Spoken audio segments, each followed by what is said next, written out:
আসসালামু আলাইকুম রহমতুল্লাহ। প্রিয় বন্ধুরা, আমি এখন এই ভিডিওটি বড় করে দেখাবো। আপনারা সবাই এই ভিডিও থেকে কথাগুলি মনোযোগ দিয়ে শুনবেন। তারপর আমি কয়েকটা তথ্য দিব, সেগুলি হুবহু মিল পাবেন ইনশাআল্লাহ। আমার সব নাটক করিয়া ফেলেছে, কি বোঝেন ওনারা সাফালেক না।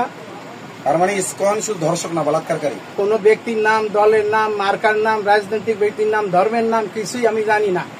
তবে যারা কথা বলছে এদের কাউকে বাংলাদেশি মনে হয় নাই। হিন্দু, খ্রিস্টান, বৌদ্ধ, মুসলমান, বাংলাদেশি কোন নাগরিক মনে হয় নাই। আর কি জানতে চান?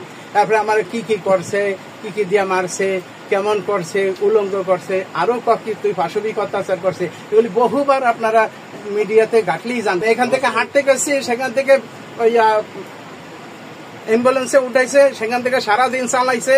এরপরে পরদিন সকাল 7টার সময়, গতকালকে সকাল 7টার সময় আমার জ্ঞান ফেরার পরে আলিম ওলামা ভাষা দিকে জিজ্ঞাসা করতেছি যে এটা কোন জায়গা, আপনি জানেন? আমি বলি না, এটা পঞ্চগড় হসপিটাল।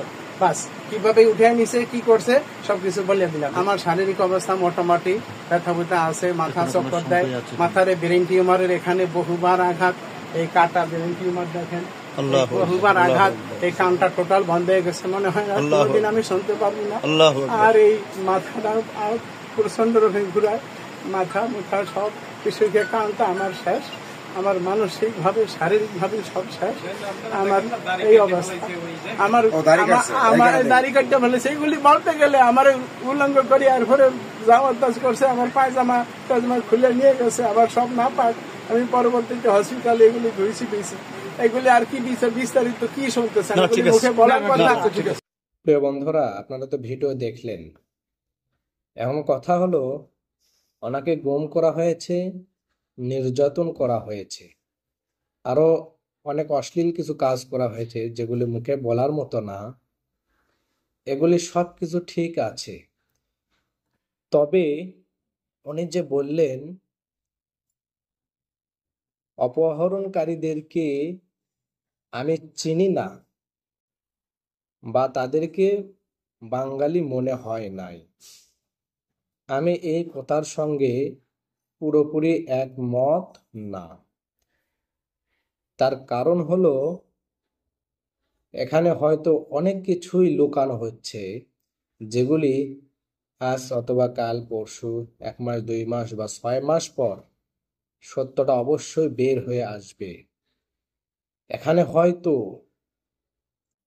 তেনাকে কোনোভাবে চাপ প্রয়োগ করা হয়েছে, অথবা পরিবারে কোনো ভয় দেখানো হয়েছে যেন আসলটা না বলা হয়, সত্যটাকে যেন লুকানো হয়।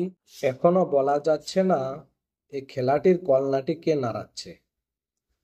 তবে আমি প্রশাসনের কাছে দৃষ্টি আকর্ষণ করব, আপনারা তেনাকে ফুল প্রোটেকশন দেওয়ার আশ্বাস দেন,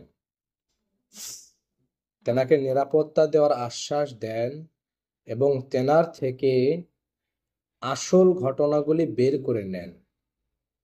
নতবা আমাদের এই বাংলাদেশকে শেষ করার জন্য চতুর্দিক থেকে উঠে পড়ে লেগেছে। এই ঘটনার আসলটা না জানা গেলে বাংলাদেশে সাম্প্রদায়িক একটি দাঙ্গা বাজানোর চেষ্টা করতেছে তৃতীয় শ্রেণীর ব্যক্তিরা, তারা সফল হয়েও যেতে পারে। এখনই যদি আপনারা কড়া নজরদারি না করেন, এই বিষয়টা নিয়ে যদি শক্ত কোনো পদক্ষেপ না নেন, আপনাদের গাফিলতির জন্য যদি দেশে সাম্প্রদায়িক দাঙ্গা বেজে যায়, তাহলে প্রশাসনের এর জন্য দায়ী থাকবে। এবং প্রিয় বন্ধুরা, আপনারা উস্কানিমূলক কোনো কথাবার্তায় কান না দিয়ে দেশে বিশৃঙ্খলা অথবা দাঙ্গা বাজানোর চেষ্টা করবেন না। ধৈর্য ধরেন, আগে সত্যটা বের হয়ে আসুক, তারপর যেটা করার করা যাবে ইনশাআল্লাহ।